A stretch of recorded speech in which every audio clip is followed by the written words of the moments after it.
네, 감사합니다. 저는 오늘 종합토론회 좌장을 맡게 된 우리 가톨릭대학의 김기천 교수입니다. 반갑습니다. 네.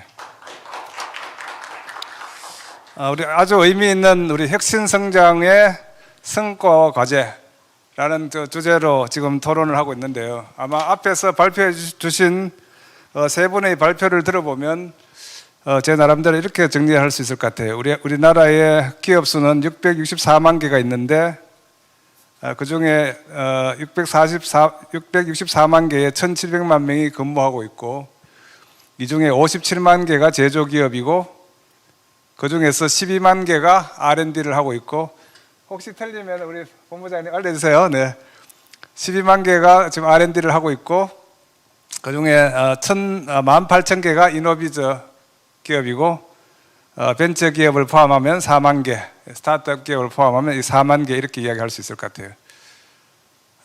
그래서 이 664만 개 중에서 현재 약 한 1,000개 정도가 유니콘 기업으로 크고 있다. 이게 아마 가장 큰 성과일 것 같습니다. 우리나라에 지금까지 우리 중소벤처 기업을 이야기할 때 근무하기 싫은 회사, 기업이 성장하지 않는 회사. 근데 요즘 최근에 여러분들 대학생들이 가장 가고 싶은 회사, 여러분 네카라, 쿠베당토 이런 이야기를 하대요, 그죠?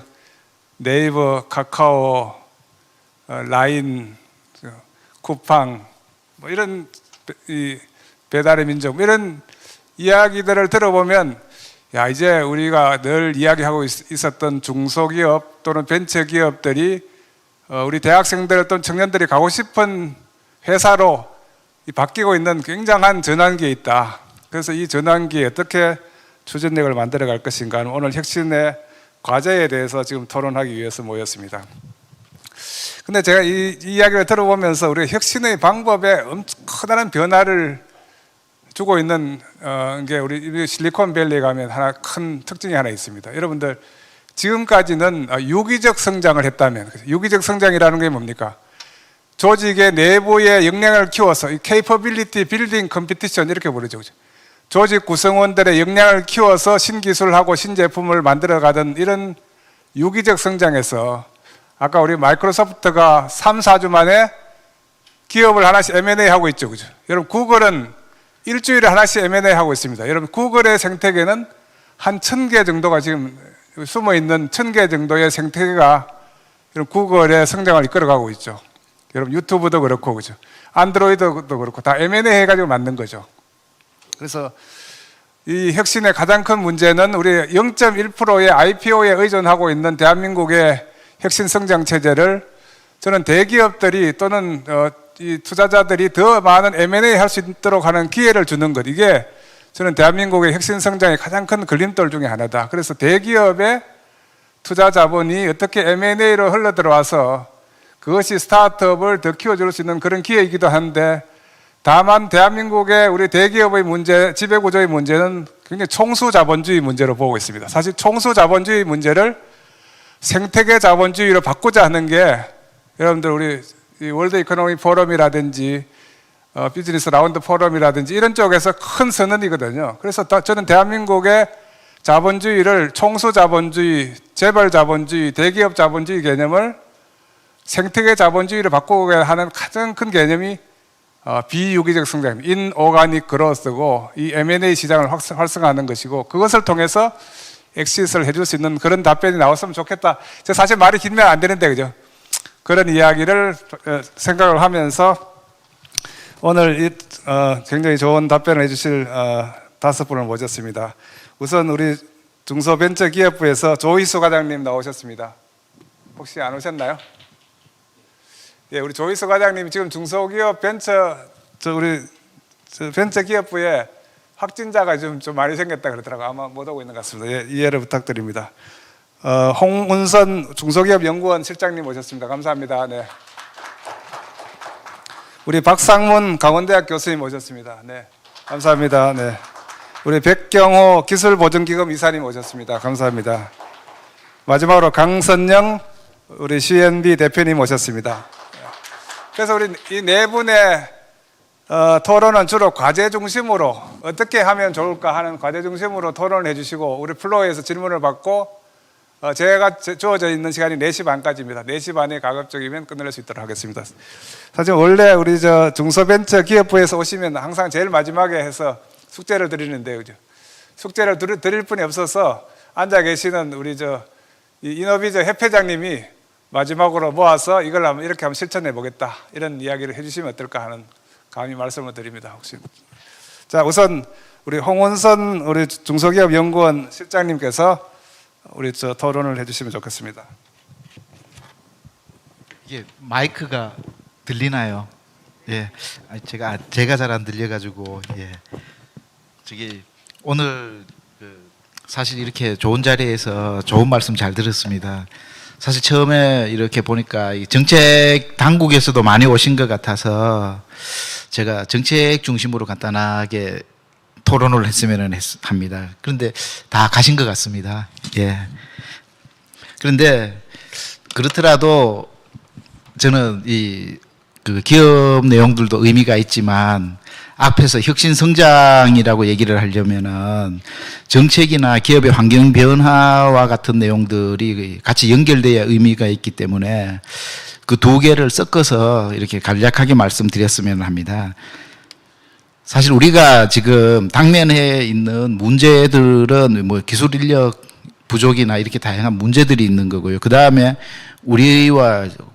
우리나라와 관련되어 있는 정책 환경을 보면은 그린 뉴딜뿐만 아니라 비대면 경제, 요즘에는 4차 산업혁명과 관련한 프로토콜 경제, 이런 뭐 다양한 주제들이 있습니다. 그런데 사실 이런 모든 문제들의 기본적인 본질을 관통하는 문제는 제가 볼 때는 이 불확실성입니다. 불확실성.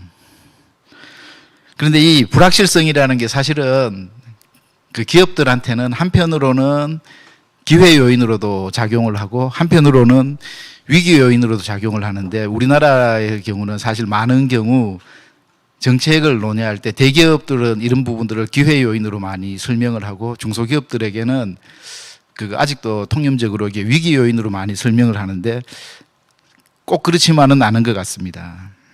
그런데 이게 어쨌든 중요한 것을 보면은 이러한 불확실성 자체는 중소기업들한테는 대부분 혁신의 단기화를 초래를 하게 됩니다. 이게 사실 이게 혁신이라는 거는 우리가 원론적으로 이렇게 많이 배우는 거는 중장기적인 관점에서 많이 하는데, 지금 이루어지는 대부분의 경우는 외부 환경 변화는 거대한 흐름이 오는데 혁신 정책이나 지원 수단들은 대부분 단기적인 내용들이 많습니다. 기술 개발 과제나 이런 거 과제 개발 기간들도 그렇고요. 그런데 그렇게 하다가 보니까 우리가 지금 혁신 성장이나 이런 주제 큰 흐름에서 중장기적인 큰 과제는 대부분 중소기업의 몫이 아니게 되는 겁니다. 대부분 이런 큰 흐름 속에서 중소기업의 몫으로 오는 것은 작은 부품이나 아주 작은 부분들을 개발하는 그런 수단에 많이 지원을 하는 게 지금 현실이고요. 그렇기 때문에 만약에 우리가 중장기적이고 의미 있는 혁신, 그러니까 우리가 좀 속칭 얘기하는 레디컬 이노베이션이 만들어지기 위해 가지고는 필요한 게 단기적인 관점도 중요하지만 어떤 중장기적인 시각하고, 그 다음에 미래의 기술이 어떤 식으로 갈지 모르기 때문에 경쟁적인 어떤 기술 개발을 같이 허용하는 그런 어떤 지원 수단들이 같이 필요하지 않은가 생각을 해봅니다. 사실 요즘에 지금 전기차가 화두인데 몇 년 전을 생각을 해보십시오. 이게 전기차하고 무엇이 경쟁을 했는지, 하이브리드가 같이 경쟁을 했습니다. 그런데 누가 지금 하이브리드 얘기하는 사람들 거의 없거든요. 즉, 이 불확실성이 있을 때 기업들이나 이렇게 투자를 하려면은 그 위험을 감수할 수 있는 폭이 있는데 중소기업들이 지금 감수할 수 있는 폭은 상대적으로 작습니다. 그런데 중소기업들이 아이디어나 기술력이 작다라는 것, 잠재된 기술력이 작은 것은 아닙니다. 자금이 작은 거죠. 그렇기 때문에 이런 부분들을 해결을 하려고 하면은 정부의 정책들도 좀 중장기적인 부분들을 중소기업들한테 많이 지원을 할 수 있는 어떤 그런 프로그램들이 많이 만들어져야 되는 게 아닌가. 그게 실질적으로 나중에 큰 혁신을 만들어내게 되고 그 수단이 이제 정부의 정책이 되지 않을까 생각을 해봅니다. 제가 몇 년 전에 이거 지역 혁신을 연구하면서 읽은 뭐 많이 읽지는 않았지만 읽은 페이퍼 중에 가장 인상적인 거는 인터넷의 개발 과정입니다. 인터넷의 개발 과정을 설명을 하는데 60년대 말에 기술력이 가장 우수했던 나라는 미국이 아니라고 얘기를 합니다. 프랑스였다고 얘기를 하거든요. 프랑스였는데 국가의 혁신 시스템을 보면은 그 당시에 이미 미국의 혁신 시스템이 가장 우수했는 거고, 그리고 그 프랑스 기술자들도 다 미국으로 갔습니다. 그런데 그 기술자들이 간 데가 미국이 다르파입니다. 다르파 프로그램에서 결국은 군사용으로 해서 이제 인터넷이 만들어지는 거거든요. 그래서 이런 시스템의 차이하고 이런 시스템의 차이가 결국은 국가의 성과의 차이를 만들어내는 겁니다. 결국 그거 몇 사람이 만들어내는 것이거든요. 그래서 이제 이런 부분들을 좀 정부가 많이 생각을 해야 되지 않을까라는 생각을 해봅니다. 그게 이제 우리가 이런 혁신지향적인 기업들이 많아져야지 결국은 국가의 혁신 성장이 이루어지는 것이고요. 두 번째는 우리가 이 혁신 성장과 그리고 혁신형 중소기업이 왜 중요한가를 보면은 우리가 지금 수도권, 비수도권 혁신 격차 얘기를 많이 합니다. 격차 얘기를 많이 하는데 이 지금 4차 산업혁명을 계속 얘기를 하고 그 다음에 혁신 격차를 얘기를 하는데 보면 우리나라에서 4차 산업혁명이 얼마나 빨리 진행이 되고 있는가라는 질문을 해보면은 사실은 기업들에 굉장히 많이 도입되고 있습니다. 그리고 우리나라 기업들 대응을 상대적으로 잘 하는 편이라고 저는 보고 있고요. 그런데 문제는 그런 자원들이 대부분 수도권에 있다라는 겁니다. 소프트웨어 기업들도 그렇고 정보 처리 기업들도 그렇고 60% 이상의 기업들은 다 수도권으로 오고 있습니다. 그리고 그들이 오는 많은 요인들은 뭐 다들 아시겠지만 인력의 문제도 있고, 두 번째는 혁신권에 필요한 보완적 자산들이 대부분 수도권에 있기 때문에 그렇습니다. 창투사들도 마찬가지고 엑셀러레이터들도 마찬가지고요. 그러다 보니까 지역 대학들도 좋은 그 인력들을 확보하지 못해서 전부 이제 수도권으로 이제 블랙홀처럼 빠져들게 되는데, 그렇게 되면은 이제 지역의 공동화 문제가 일어나고, 그 다음에 지역의 문제는 이제 중소기업의 문제하고 이게 맞물려 돌아가게 되는데, 이런 거를 해결을 하려고 하면은 사실은 산학협력이 많이 중요한 역할을 하게 되고요. 그런데 이게 산학협력이라는 게 이제 결국 지역 대학의 문제를 해결하고 지역 중소기업의 문제를 같이 해결을 하는 수단이 되는 거죠. 그런데 우리가 그 중소기업 중에서 모든 중소기업을 대상으로 이런 산학협력을 할 수도 없는 게, 인력의 미스매치 문제를 해결하려면은 대학에서도 갈만한 어떤 중소기업들을 만들어내야 되는데, 그런 기업들이 상당수 분포해 있는 게 결국은 혁신지향적인 중소기업들입니다. 그렇기 때문에 이 혁신지향적인 중소기업들이 지역에서 인력을 채용을 하고 그 다음에 그 성장해 나가는 것이 결국은 지역 혁신 성장이 되는 거죠. 사실 이 혁신형 중소기업들이 많이 역할을 하려면은 이러한 지역의 많은 역할을 하게 되면은 이런 지역 문제를 많이 완화할 수 있지 않을까라는 생각을 해봅니다. 그리고 앞으로 중요한 분야는 아까 앞서서 계속 제조업에 관해서 말씀을 하셨는데, 저도 우리나라에서 제조업의 중요성에 대해서는 전혀 부인하지 않습니다. 저도 제조업 중심으로 연구하기 때문에. 다만 앞으로 필요한 지역에서 제일 필요한 분야는 결국은 지식 서비스 분야가 되지 않을까. 왜냐하면 지금 일어나는 거대한 흐름 자체가 전부 지식 서비스를 요청하고 있는데, 그런 자원들을 지역에서 많이 못하고 있기 때문에 그런 것 같습니다.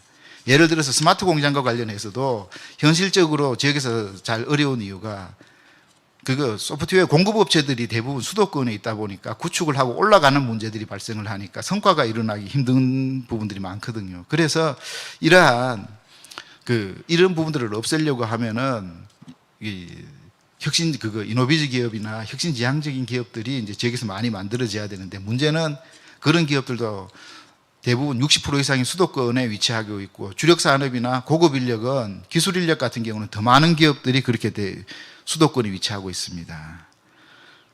사실 제가 뭐 이제 이 큰 내용들은 요 정도로 얘기를 하고요. 사실 그러면은 앞서서 이러한 경쟁력 기술 개발이나 중장기 과제를 만들고 하는데 제일 중요한 부분이 뭐냐 하면은 이 중소기업의 연구개발은 얼마나 효율적인지, 사실 이런 부분들, 그리고 정부 과제는 얼마나 효율적인지 이런 부분들을 같이 진단을 하면서 그리고 중소기업의 기술 경쟁력이 얼마나 좋아지고 있는지 하는 부분들을 측정을 해야 되는 부분들이 문제가 있습니다.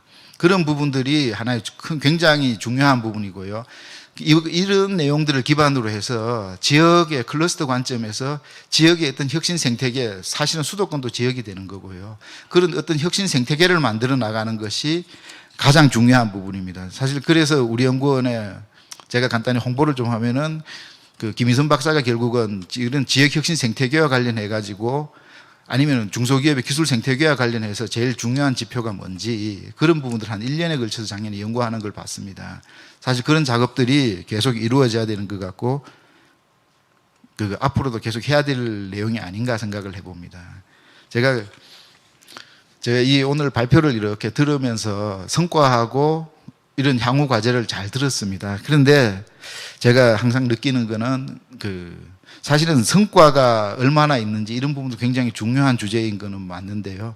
그것보다 더 중요한 주제는 제가 볼 때는 성과가 있고 솔직히 어떻게 설령 성과가 혹시 하다가 없더라도 아니면은 성과가 단기간에 나타나지 않더라도 이 정부가 해야 되는 방향성에 대해서 맞다라고 하면은 해야 되는 일들이 있는데 그게 바로 가장 대표적인 수단이 혁신 정책인 것 같습니다.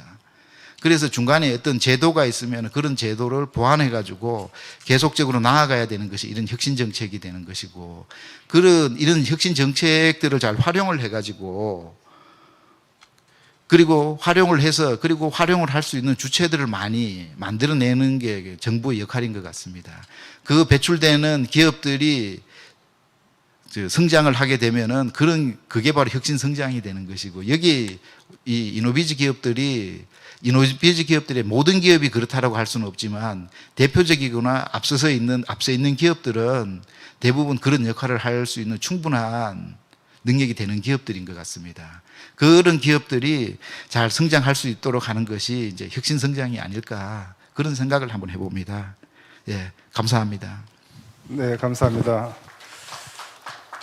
아주 우리 혁신 정책 근본에 대해서 말씀해 주셨는데 우리 조이스 과장님이 계셨으면 좋은 토론이 될 것 같은데 좀 아쉽네요. 자, 두 번째 우리 박상문 교수님 토론 부탁드리겠습니다. 예, 안녕하세요. 강원대학교의 박상문입니다.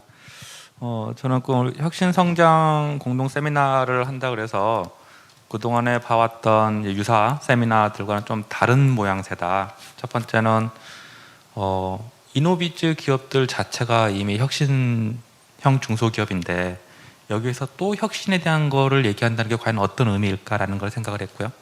두 번째는 이 세미나를 주최를 이제 관련된 최고의 기관들이 협업해서 공동 세미나를 개최했다라는 거가 최근의 트렌드와 좀 반영하고 있는 게 아닌가라는 생각이 들었습니다. 그런 의미에서 이제 스케일업의 얘기가 중간에 계속 발제자와 또 앞에 토론해 주시는 홍 박사님도 말씀해 주셨는데요. 일반적으로 혁신성장이라고 얘기할 때 이제 스케일업 얘기들을 많이 하는데요. 그 두 가지 관점에서 스케일업이나 혁신성장들을 논의하는 것 같아요. 첫 번째는 창업 기업들 관점에서 좋은 아이디어가 있을 때 이걸 어떻게 아이디어 단계가 아닌 이제 본격적인 사업화 단계로 끌어올릴 수 있을 것인가. 그때 이제 우리가 스케일업을 해야 된다라는 얘기를 많이 하고 있고요. 주로 이제 이거는 혁신의 어떤 개별 아이디어의 구체화, 그 다음에 좀 더 사업화 관점에서를 얘기를 한다면 또 다른 형태의 스케일업은 조직 수준에서의 이제 중소기업보다도 조금 더 규모가 큰 중견기업일 수도 있고 아니면은 조직 차원의 좀 더 시스템화된 조직으로서 어떻게 발전할 것인가. 이게 이제 두 번째 그 유효상 교수님이 얘기하실 때는 블리츠 스케일링, 조직의 고속 성장 이런 개념인 것 같습니다.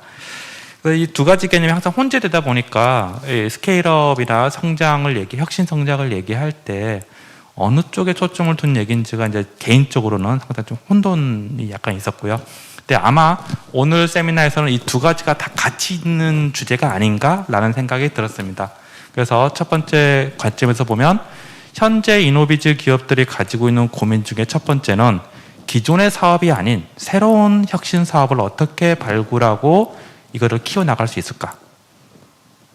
거기에 대한 일종의 기업들의 인식이 김선우 박사님이 발표해 주셨던 좋은 아이템을 찾고 기획을 잘해야 된다라는 데서 이제 출발점이 있는 것 같고요. 그래서 저는 스케일업과 관련해 가지고 이제 크게 세 가지 관점에서 한번 우리가 좀 그게 정책적인 노력이든 또는 기업의 노력이든 변화가 있어야 되지 않을까라는 생각이 듭니다. 첫 번째는 아이디어 사업 기회 발굴, 혁신 아이디어의 창출이라는 측면인데요. 지금까지 어떻게 보면 국내 기업들의 혁신 아이디어나 신사업의 아이디어는 해외 기업들의 아이디어를 받아오거나 아니면은 국내 대기업들의 협력 아이템들을 통해서 사업을 하는 거죠. 어떻게 보면 상당히 안정적인 사업을 해왔다라는 거죠. 국내에 있는 다른 기업들보다 먼저. 그게 혁신의 기준이었다면 지금의 혁신의 기준은 그걸로는 안 된다는 거죠. 국내 대기업들조차도 미래 사업에 대한 불확실성이 있기 때문에 무엇을 해야 될지 방향을 제시해 줄 수 없는 상황이 벌어지고 있고요. 결국 이노비즈 기업들이 고민해야 될 부분들은 독자적으로 우리의 미래 사업이 무엇인가라는 걸 고민해야 되고 그 기반에는 이제 더 이상 국내 시장에 머물러 가지고는 성장하기 힘들다라는 게 가장 큰 변화를 추구해야 되는 게 아닐까라는 생각입니다. 그래서 새로운 혁신의 아이디어의 눈을 국내 이미 파트너가 안정적인 거래 관계에 있는 파트너에서 찾는 것보다는 조금 더 해외 시장으로 넓혀서 좀 찾아야 되지 않을까라는 생각이고요. 두 번째는 그런 아이디어를 찾았다고 하더라도 이거를 어떻게 추구할 거냐. 지금까지는 아까 얘기했던 것처럼 국내에 있는 다른 경쟁사보다 내가 좀 더 비밀스럽게 먼저 하는 게 중요했다면 지금은 그렇게 해가지고는 안 된다는 거죠. 속도가 중요하고 혼자 모든 걸 다 할 수 없으니까 당연히 같이 해야죠. 협력을 해야죠. 근데 협력을 할 때는 이제 결국은 뜻이 잘 맞으면 좋은데 이게 이제 항상 갈등과 그 다음에 비밀 보호, 그 다음에 프로핏 쉐어링 뭐 이런 부분에 있어서 이제 문제가 생길 수 있죠. 왜냐하면 그동안에 내가 혼자 하는 거에 익숙했는데 갑자기 협력하라면 협력이 안 될 수밖에 없어요. 그럼 뭐 어쩔 수 없는 거고요.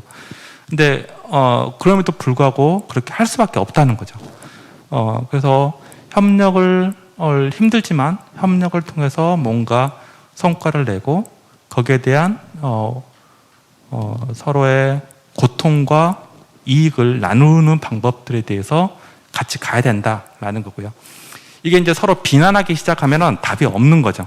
너가 잘못했고 내가 옳고 이렇게 따지기 시작하고 그렇게 시작하면 뭐 성과를 내기 전에 판을 깨는 상황이 되니까 일단은 협력을 해야 된다. 그리고 성과를 내야 그리고 그 협력의 결과들이 업계에서 또 분야에서 다 알려지는 거죠. 그렇게 비윤리적인 또는 비도덕적인 행위를 하는 기업들은 시장에서 자연스럽게 투출될 수 있는 방법들로 만들어질 수밖에 없는 사회가 되죠. 세 번째는 아이디어를 내고 그렇게 한다고 하더라도 지원 인프라 측면에 있어서도 좀 변화가 필요한 것 같습니다. 그러니까 그게 제도나 정부 정책, 정부 규제에 다 포함된 의미고요. 그동안의 정부 지원은 앞에 했던 이런 아이디어와 사업하라는데 많은 기업들에게 조금씩이라도 다양한 걸 지원해주는 소위 말하는 이제 뿌리기식으로 많이 했죠. 그래야 그 중에서 누구라도 성공하면 이제 정책의 효과들을 얘기할 수 있었다는 거죠. 지금은 그런 시대에는 이제 효율성이 떨어지는 게 아닌가라는 생각이고요. 설사 그렇게 한다고 하더라도 지금 시대에는 맞는 새로운 방법을 고민해야 된다는 거죠. 예를 들어서 벤처기업법이 만들어진 게 지금 20년이 지났잖아요. 그럼 20년 전하고 비교를 해보면 벤처기업 관련이나 이노비즈 관련된 지원 정책들이 뭐가 바뀌었냐는 거죠. 우리가 시쳇말로 10년이면 강산 변한다고 얘기하는데 벌써 강산 2번 바뀌었잖아요. 근데 과연 관련 정책이나 지원 제도가 바뀐 게 있는가? 라고 보면은 제가 보기에는 지원 총액과 지원 금액이 늘어나는 건 분명히 있겠지만 기본적인 지원 방식에 대한 부분들에 대해서는 크게 바뀐 게 없는 것 같다라는 거죠. 그러니까 최근 나타나고 있는 여러 가지 불확실성, 또 뭐 플랫폼, 뭐 비즈니스 모델의 변화, 또 뭐 미중 뭐 갈등을 포함한 글로벌 경쟁 심화 이런 상황에 비춰볼 때 지금 하고 있는 방식에 대해서 좀 다시 한번 고민해 볼 필요가 있다. 그리고 이것도 이러한 정책도 이제 혼자 할 수는 없다라는 거죠. 같이 고민해야 된다는 거죠. 그런 측면에서 오늘 세미나가 이 관련 기관들이 같이 머리를 맞댔다는 그 자체로 저는 상당히 큰 의미가 있다라는 거고요. 사실은 저는 학교에 있기 때문에 연구자로서 이제 생각을 해보면 새로운 아이디어나 새로운 현상 분석을 위한 뭐 논문도 쓰고 연구를 많이 합니다. 근데 항상 아쉬운 부분은 많은 정보들이나 실태 조사들을 하는데 그 정보들을 공개를 하질 않아요. 안 한 이유는 뭐 여러 가지가 있겠죠. 근데 어쨌든 그런 정보들도 뭐 큰 문제가 되지 않는 범위 내에서 같이 머리를 맞대고 좋은 아이디어를 짤 수 있도록 서로 연구도 협력하고 공유하는 기회가 되면 기업들이 고민하는 사실 어느 기업을 지원해주고 어느 기업군을 지원해주지 않는 문제가 아니라 이제 구조적인 우리 상황에 지금 와 있는 거잖아요. 인구가 줄고 경기가 예전만큼 빠르게 성장하지 않고 이런 상황에서 어떻게 보다 더 그래도 할 수 있는 우리의 성장을 유지할 거냐라는 걸 고민하는 부분이기 때문에 그런 부분에서 말씀드렸던 그런 세 가지 측면에서의 어떤 본질적인 변화, 이게 모두가 같이 하는 그건 학교도 마찬가지라고 생각이 됩니다. 학교도 과거에 했던 방식이 아니라 새로운 방식에 맞는 변화가 같이 해야 되는 게 아닌가라는 생각이 듭니다. 예, 이상으로 제 토론은 마치겠습니다. 고맙습니다. 네, 우리 박상문 교수님 우리 세 가지 관점에서 잘 좀 정리를 해주신 거다 이렇게 저는 이해를 했는데, 첫째는 우리가 혁신을 하려면 혁신의 아이디어가 있어야 된다. 근데 사실 이게 대한민국의 가장 큰 문제 같아요. 이런 3M이라든지 디즈니 같은 데서는 엔지니어들이 가장 먼저 가져야 될 게 아이디어잖아요. 그래서 우리 이미지니어 이런 말을 합니다. 우리 디즈니 그룹에서는 이 아이디어를 가진 엔지니어를 많이 개발하는 것. 3M 같은 데도 마찬가지죠. 그죠? 그래서 사실 우리나라에 제가 생각했을 때도 이게 가장 부족한 것 같아요.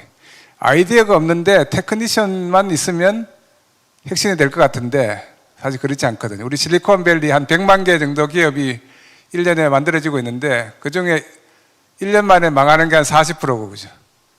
또 5년 만에 망하는 게 40%고, 그러면 80%가 망하죠, 그죠?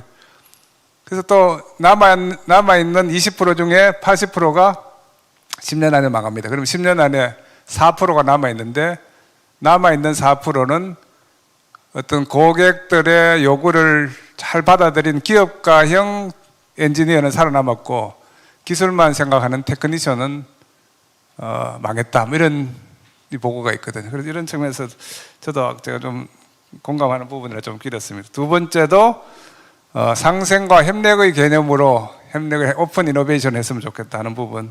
그럼 세 번째는 우리 아까 우리 홍은선 실장님하고 굉장히 비슷했던 것 같은데, 총액과 금액은 늘어났지만 지원 방식은 바뀐 게 없다. 저도 절대적으로 동의하는 부분입니다. 사실 플랫폼화되고 있고 유기적 성장에서 비유기적 성장으로 바뀌고 있고 주도자본주의가 생태계 자본주의로 바뀌고 있는데도 불구하고 이 너무 닫힌 개별 기업 위주의 혁신 정책은 좀 바뀌었으면 좋겠다. 뭐 이런 이야기를 제가 잠시 토로 담았습니다. 우리 이 박상문 교수님 말씀과 좀 다를지 모르겠지만 감사드립니다. 자, 우리 이제 기술 정책 쪽으로 넘어갑니다. 우리 기술보전기금에 우리 백경호 이사님 듣고 나면 우리들 토론한 게 맞는지 안 맞는지를 우리 강선용 대표님이 기업체에서 다 계셨으니까 다 알고 지금 검증해 주실 것 같습니다. 자, 우리 백경호 이사님 부탁드립니다. 예, 고맙습니다. 오늘 뭐 발표 전반적으로 제가 다 잘 들었고요. 아마 뭐 혁신이라는 이런 화두 자체가 이제 과거에는 우리 기업들이 기업들이 어떤 뭐 이렇게 성장을 위한 필요 조건 뭐 이런 정도여서 이제는 혁신이라는 것 자체가 기업들의 생존을 위한 그런 필수적인 어떤 화두가 되었다, 이런 느낌을 굉장히 많이 느끼고 있습니다.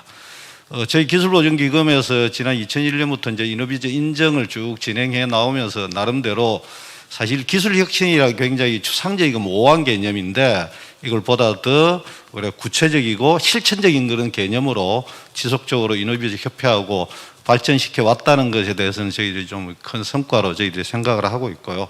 좀 전에 그 박 교수님께서 이노비저가 혁신형 기업인데 또 왜 혁신이냐 이런 질문을 하셨는데 저희들이 현장에서 느끼기에는 이노비저 인정을 받는다는 것은 이제 내가 혁신의 큰 사이클에 발을 이제 디뎌놨다는 정도로 저희들은 이해가 되고요. 어쩌면 앞으로 이노비저 기업에 들어온 기업들이 아주 연속적인 그리고 어쩌면은 굉장히 고통스러울지 모르는 혁신의 길을 지속적으로 걸어가야 되는 이제 그 첫 스타트선에 섰다. 그런 느낌을 저는 좀 많이 가지고 있습니다. 그래서 정부의 정책도 그런 이노비저 기업들이 지속적인 혁신을 할 수 있도록 지원하는 방향으로 가야 되지 않을까 그런 생각을 가지고 있습니다. 그래서 우리가 어떤 그 기업들이 지속적인 어떤 혁신을 지원하는데 크게 봐가지고 우리가 두 가지 즉 자금과 정보의 측면에서 이제 저희들이 살펴볼 수가 있겠는데요.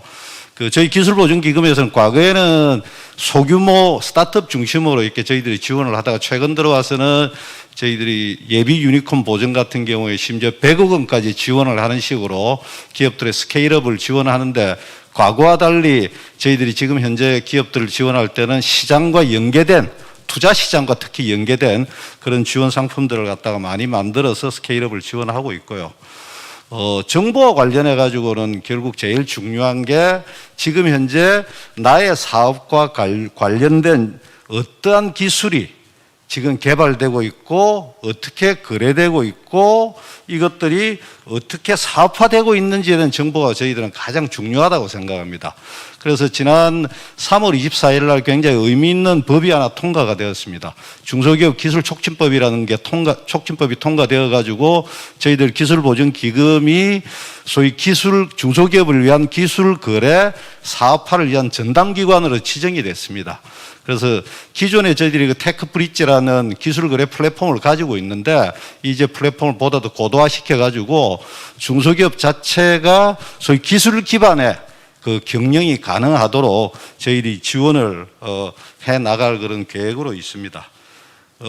발표하신 내용별로 해가지고 뭐 간단히 한 가지 코멘트를 좀 드리면은 김선호 단장님께서 중소기업 혁신 성장을 위한 과제들을 제시해 주시면서 메가 트렌드가 변하고 있다 이런 그 말씀을 하시는데 굉장히 저는 동의를 하고요.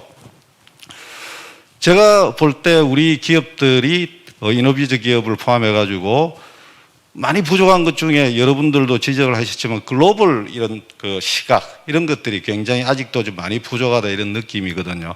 제가 한 2년 전에 영국에 가면 영국의 그 소위 R&D 사업화를 지원하는 이노베이트 UK라는 민간 파트너십 기구가 있습니다. 거기 갔더니만 제가 재밌는 걸 알아봤는데요. 여기에서 민간에서 자금 지원을 받으러 오면은 딱 4가지 질문을 합니다. 아주 심플해요.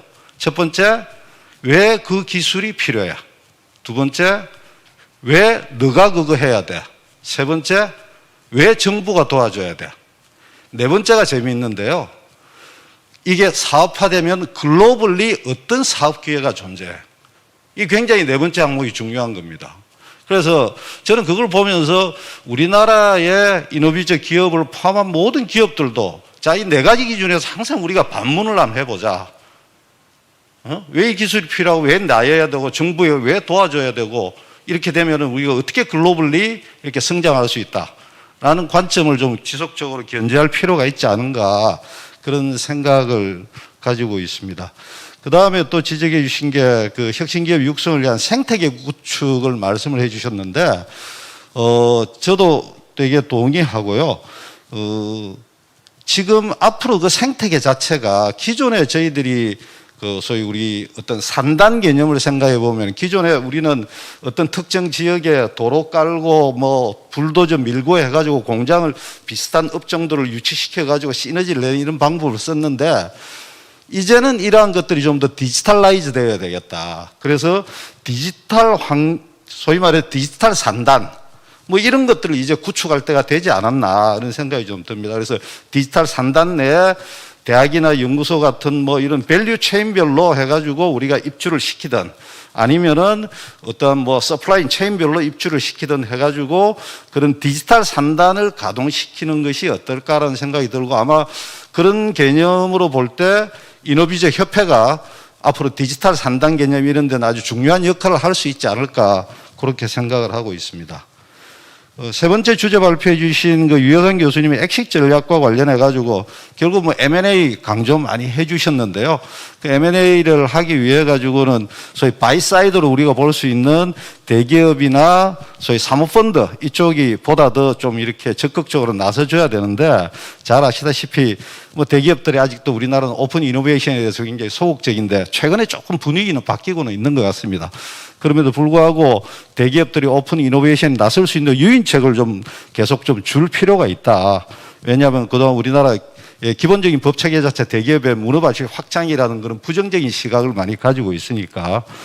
그 다음에 사모펀드 같은 경우에 굉장히 저희들이 많이 커졌습니다. 커졌고 사모펀드를 통한 엑시트도 많이 일어나고 있는데, 최근 들어와가지고 사모펀드의 불미스러운 뭐 이런 일들로 인해가지고 뭐 부정적인 시각이 좀 확대되고 있는데, 사실은 제가 보는 데는 소위 투자자 책임과 투자자 보호라는 적정선에서 규율을 계속 만들어가면서 사모펀드 시장을 계속 활성화시켜야 된다. 그런 정책 건의를 좀 하고 싶고요. 마지막으로 발표해 주신 그 최윤수 연구위원님께서 뭐 기술혁신형 중소기업군 성과 과제에서 혁신형 중소기업의 성과가 우수함으로 적극적으로 지원이 필요하다 이런 말씀하셨는데, 저희 기술보전기금의 정책 방향하고 정확하게 일치하시는 그런 말씀으로 생각이 듭니다. 그래서 저희 기술보전기금에서도 이들 기업들에 대해서 체계적인 지원을 할 수 있도록 제도적인 보완을 계속 해 나갈 예정으로 있습니다. 끝으로 아까 박 교수님께서 20년 동안 벤처 뭐 이런 거 뭐 바뀐 게 뭐가 있냐 조금 이렇게 비판적으로 말씀해 주신데, 아마 오늘 조희수 과장님이 안 오셨으니까 저희들이 그 중기부 산하기관으로서 잠깐만 말씀을 드리면은, 크게 봐가지고 제가 보기에는 두 가지가 바뀌었습니다. 한 가지는 교수님께 지적하신 박현희 씨의 총액 면에서 규모가 굉장히 많이 커졌고요. 두 번째는 우리가 20년 전 벤처 시장은 굉장히 관주도형이었습니다. 그런데 지금은 상당히 많은 부분에 민간주도형으로 바뀌었습니다. 그래서 그 두 가지 측면에서 큰 변화가 있었다. 이런 것을 제가 대신 좀 말씀을 좀 드리고 싶습니다. 예, 감사합니다. 네, 감사합니다. 우리 정책 관점에서 우리 잘 설명해 주셨습니다. 자, 이제 마지막으로 여러분들 이 자문을 하러 가면 최악의 자문을 해주는 사람은 한 100가지를 하라고 하는 사람이에요. 우리 의사들 중에서 완전 초보 의사는 이것도 해라 저것도 해라, 약도 먹고 잠도 잘 자고 충분히 휴식하고 물도 먹고, 사실은 이게 말도 안 되는 이야기죠. 그죠? 그래서 도사는 자유도를 컨트롤합니다. 그죠? 우리 이 학문을 할 때, 모델을 만들 때 가장 중요한 것은 자유도를 줄이는 거죠. 이거 한 방만 하면 야 다른 거 다 안 해도 돼, 이러면 제일 좋은 거거든요. 그래서 한 많은 걸 듣고 우리 강선영 대표님이 야 이거 하나만 하면 대한민국 혁신할 수 있는지, 그죠? 그 답변을 한번 부탁드립니다. 네. 네. 안녕하십니까. 주식회사 CMB 대표 강선영입니다. 이렇게 뜻깊은 자리에서 발표하게 돼서 영광으로 생각합니다. 먼저 오늘 토론에 대해서 말씀해 주시는 그 부분에 대해서 제가 CMB 의료기기 이노비제 인증기업으로 제 CMB 회사를 소개로 가름하도록 하겠습니다. 먼저 저희 주식회사 CMB는 간단히 말씀을 드리자면 1999년도에 회사가 설립이 됐고요. 20년 동안 고주파 기술을 중심으로 피부과 의료기기를 개발, 제조, 수출하는 기업입니다. 오랜 기간 쌓아온 고주파 기술에 대한 노하우를 가지고 많은 기종의 고주파 치료기기를 개발해 왔으며 KGMP, C, FDA 인증을 획득했고 세계 40여 개국에 제가 수출하고 있으며 새로운 차세대 새로운 기술을 플라즈마를 이용한 세계 최초 듀얼 시스템인 플라디오를 개발해서 미국의 FDA 인증을 받았고요. 그리고 현재 미국, 아시아, 유럽에 수출하고 있습니다. 또한 저희 CMB는 2010년도에 이노비지 인증을 받았고요. 또 2018년도에 기술혁신대전에서 저희가 대통령상을 수상하고 또 50여 개의 특허, 그리고 인증서를 보유하고 있으며 제가 수출 시작 후에 매년 저희가 20% 성장을 하고 있었고요. 그리고 작년에는 코로나19로 좀 많이 어려움들이 많은 기업이 있었으나 저는 30% 이상 성장을 하고 있었습니다. 저희 CMB는 수출 기업의 문을 열어주는 사업 제도를 통해 2015년부터 지금까지 수출 기업 기술 개발 지원 사업 제도를 잘 활용한 기업입니다. 수출 초보 기업 지원 사업과 수출 유망 중소기업 지원 사업, 수출 고성장 지원 사업, 글로벌 강소 기업으로 선정이 돼서 기술 개발 및 수출 관련 바우처 사업에도 큰 도움을 받아 한 단계 한 단계 성장하였습니다. 현재 미국과 2,500만 불의 계약을 성사시켜 수출을 하고 있습니다. 2015년도 성장 초기엔 어려움이 참 많았습니다. 해외 수출을 위해 바이어와 접촉이 매우 중요했기 때문에 하나라도 더 많은 해외 전시에 참석을 해야 했었고, 제품에 대한 소개할 자료나 아니면 영상 자료, 그리고 브로슈 뭐 이런 보여드려야 할 그들의 자료에 있어서 많이 부족함이 있었고요. 또 해외에서 경쟁력을 갖추기 위해서 KGMP, C, FDA 이런 그 인증에 대해서 국가별 인증, 또 특허 등록에 있어서도 많은 어려움이 있었습니다. 이러한 해외 전시회나 제품 런칭에 필요한 자료 제작의 경우에도 중소기업 경우는 사실 매우 큰 부담이었는데요.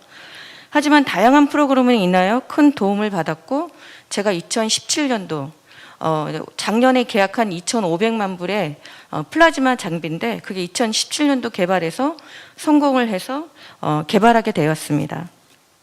의료기의 특성상 제가 빠르게 변경되는 인허가의 법규, 허가기간, 그리고 임상 규제 등이 다양한 과정을 거쳐야 하는데, 이 과정에서 발생되는 직접적인 간접적인 비용과 시간, 그리고 시장 변화와 불확실성을 견뎌내야 하는 부분이 사실은 중소기업에 있어서 큰 어려움을 작용합니다.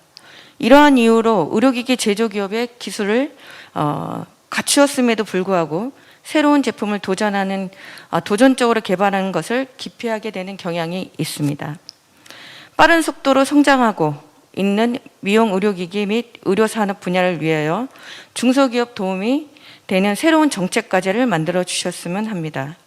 현실적으로 중소기업에 있어서 가장 어려운 부분이 정리하여 말씀드리자면 사실 인재, 기술, 시간입니다. 중소기업을 위해 새로운 지원 제도로서 전문 인력 인건비 지원, 아니면 인력 양성 지원, 아니면 전문인 매칭 프로그램 제도가 필요합니다.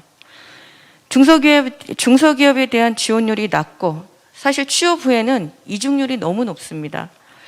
필요한 전문 인력에 대한 공급이 적고 비용은 높고 중소기업에 있어서 인력에 대한 문제는 늘 커다란 고민입니다. 제도적으로 기업과 전문 인력에게 모두 도움이 되는 지원 제도가 마련되었으면 좋겠습니다. 또한 기술 지원으로는 기술 개발 지원 사업에 있어서 규모나 지정 사업의 특성으로 인해 사각지대에 놓이게 되어 있는 중소기업들이 많이 있습니다. 현재 저희 CMB와 같은 의료기기 업체의 경우 국제사업 선정에 있어서 지원 범위가 사실 좁고요. 많지 않다는 게 사실 특징입니다. 더불어 금액 규모가 만약 큰 국제사업이면 저희들이 중소기업으로서 접근성이 많이 떨어지므로 문제가 많이 있습니다. 작은 기업들이 좀 더 쉽게 접근하고 사업 발전을 고려하여 더욱 다양한 규모의 기술 개발 지원 제도가 마련되었으면 좋겠습니다. 다음은 시간입니다. 시장을 빠르게 변화하는 것을 알고 계실 겁니다. 시장의 변화에 따른 빠른 대응이 필요합니다. 하지만 반대로 인허가의 법규, 허가기간, 임상 규제가 너무 높아서 새로운 기기 개발에 많은 어려움이 있습니다. 그렇기 때문에 허가기관에서는 빠른 대응과 새로운 정보, 그리고 다양한 변수들을 고려하여 적극적인 협조가 필요합니다. 세상은 정말 너무 급격하게 변화하고 있습니다. 저희 CMB는 다양한 지원 사업을 통해 성장하였듯이 많은 중소기업들이 유니콘 기업이 될 수 있도록 맞춤형 지원 제도가 많이 만들어지기를 바라겠습니다. 저희 CMB는 세계 시장에서 대한민국의 우수한 의료기기 산업을 널리 알리고 매출 성장에 기여할 수 있도록 노력하겠습니다. 제 발표는 여기까지 마치겠습니다. 감사합니다. 네, 감사합니다. 네. 우리 강성령 대표님 말씀을 들으면 사실 저도 최근에 만난 중소기업들 중에서 수출이 굉장히 잘 되는 회사가 있고요. 대충 한 25% 이상 성장하는 회사들은 바이오라든지 디지털의 옷을 입힌 회사들은 굉장히 잘 되고, 그죠?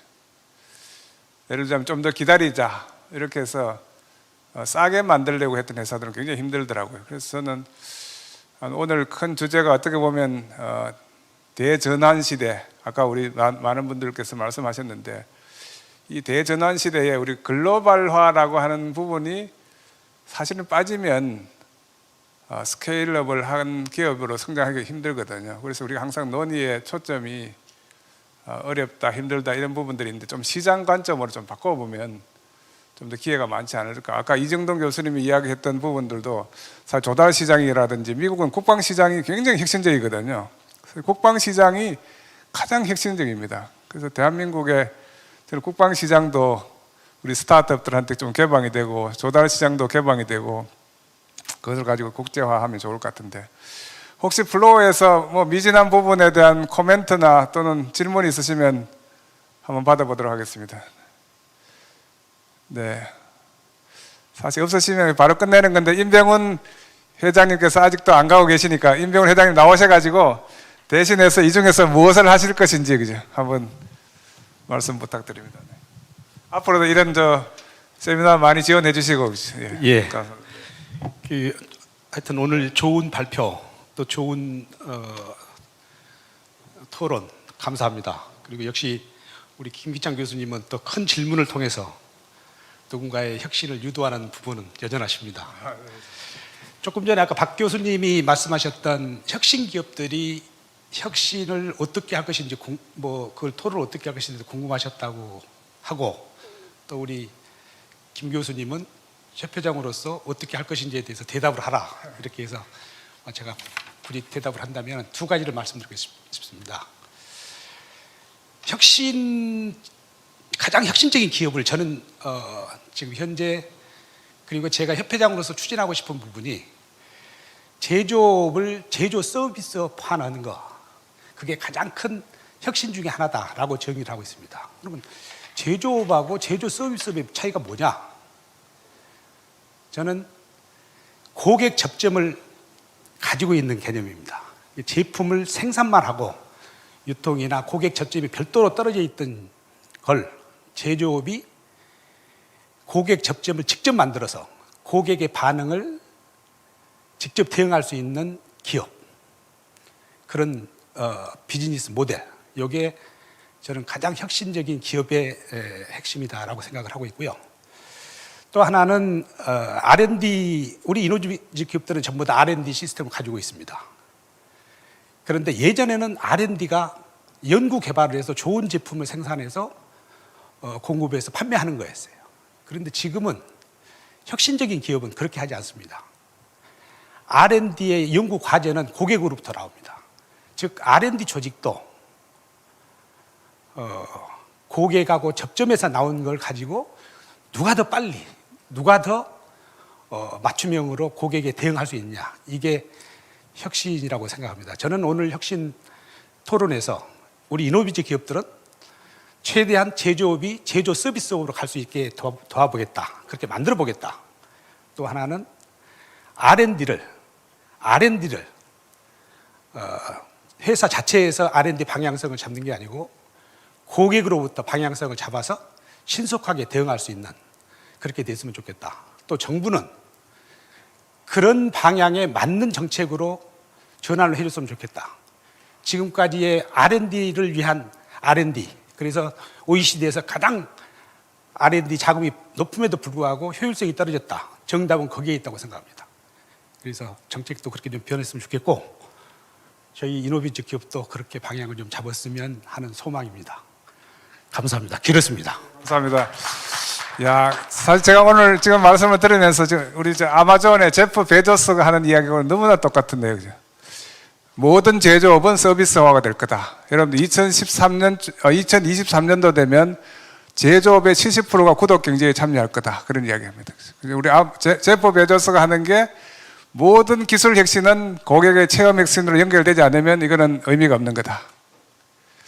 야, 그래서 혹시 제프 베조스한테 조금 전에 전화 받고 나오신 게 아닌가 싶습니다. 아무쪼록 제조업의 서비스와 사실 우리 자동차도 요즘은 오토모빌 이렇게 부르지 않잖아요. 모빌리티 서비스 이렇게 얘기하죠. 우리 자동차조차도 이제는 낮에는 현대차 타고 밤에는 무슨 뭐 전기차 타고 이런 게 가능해지잖아요. 이 셀렉션 서비스 이런 게 있어가지고 그죠.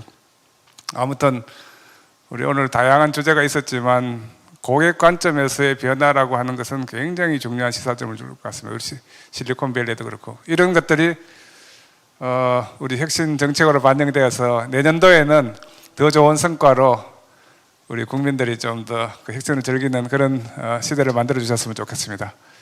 자, 오늘 질문이 없는 관계로 제가 끝내려고 하는데 혹시 우리 지금 발표하신 분들께서 조금 코멘트 달고 싶은 분 계시면은 기회를 드리고 아니면 시간이 지났기 때문에 끝내도 될까요? 예, 자 끝내도록 하겠습니다. 우리 토론해 주신 분, 함께 해 주신 분 감사드립니다. 네.